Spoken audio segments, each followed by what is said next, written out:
Please welcome Milwaukee County Sheriff David A. Clarke, Jr.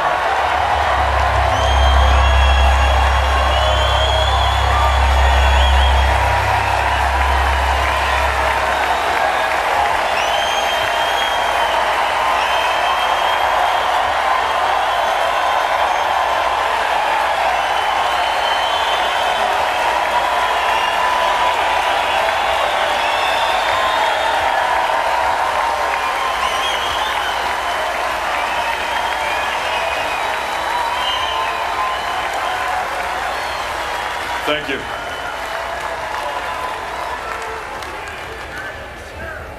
Ladies and gentlemen, I would like to make something very clear.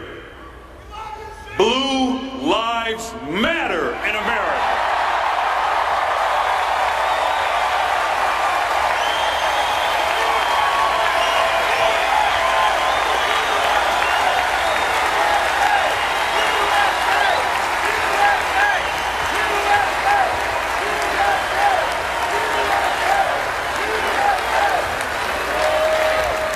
I stand before you tonight with a heavy heart as the law enforcement community prepares three of Baton Rouge, Louisiana's finest. But there is some good news out of Baltimore, Maryland, as Lieutenant Brian Rice was acquitted on all charges.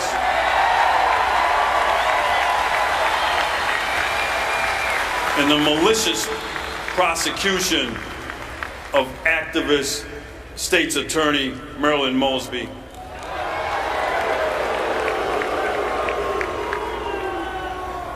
Now I want to talk to you about something important.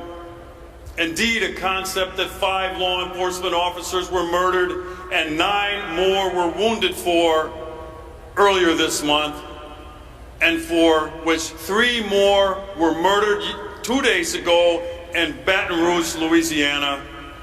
And that is the importance of making America safe again.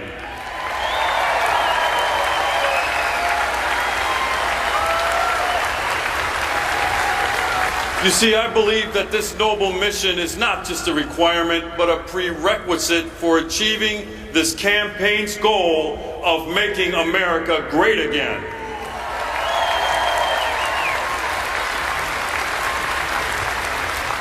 We simply cannot be great if we do not feel safe in our homes, on our streets, and in our schools. I see this every day at street level, where many Americans increasingly have an uneasiness about the ability of their families to live safely in these troubling times. This transcends race, religion, ethnicity, gender, age, and lifestyle.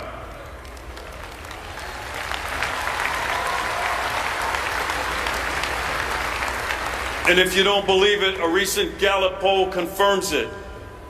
And more than half of all Americans now worry a great deal about crime and violence, up consistently and dramatically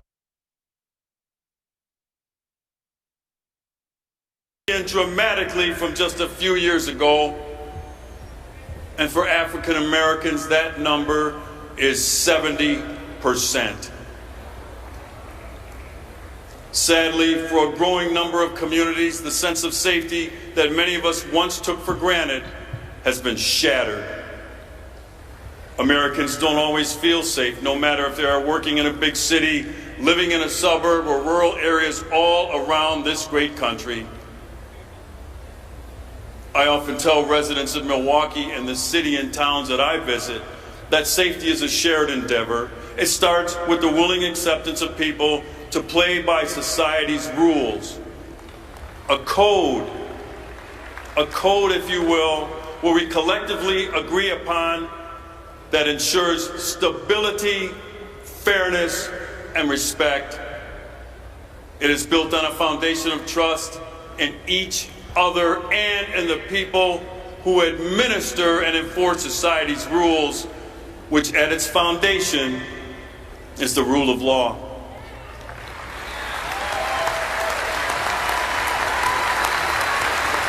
In 1963, Dr. Martin Luther King Jr. wrote passionately about the interrelatedness of all communities and states and about our inescapable network of mutuality tying us in a single garment of destiny. He spoke of the basic morality of the rule of law, provided that it is applied equally to both the wealthy and the impoverished, both men and women, and yes, the majority and the minority.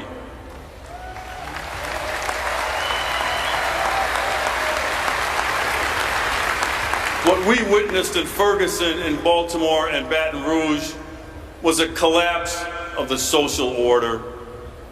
So many of the actions of the Occupy movement and Black Lives Matter transcends peaceful protest and violates the code of conduct we rely on. I call it anarchy.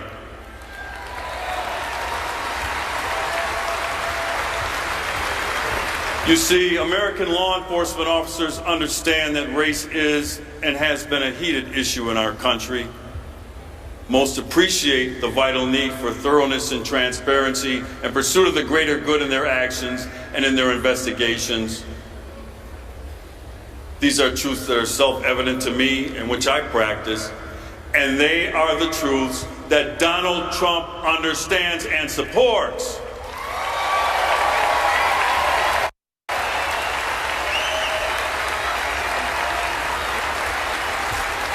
Donald Trump is the steadfast leader our nation needs.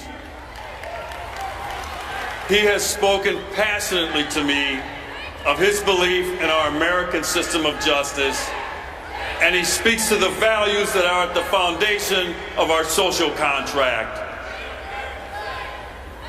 Throughout his campaign and over the many years before, he has consistently and constantly raised his voice, not only in defense of the character of the American police officer, but the need for all people to feel that they are being treated fairly and respectfully by law enforcement.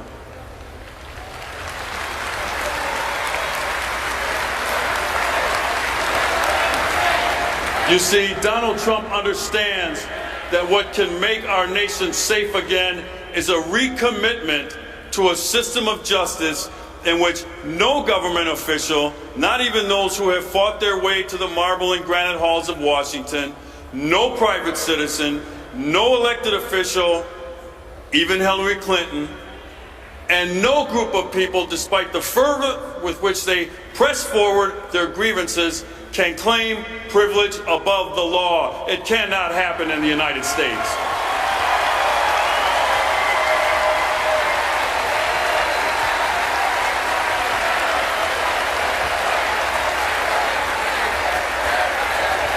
The tradition of the primacy of the rule of law in America is strong. It is in those simple facts and in our acts we will move forward toward making America safe again. God bless you, and may God continue to bless these United States of America.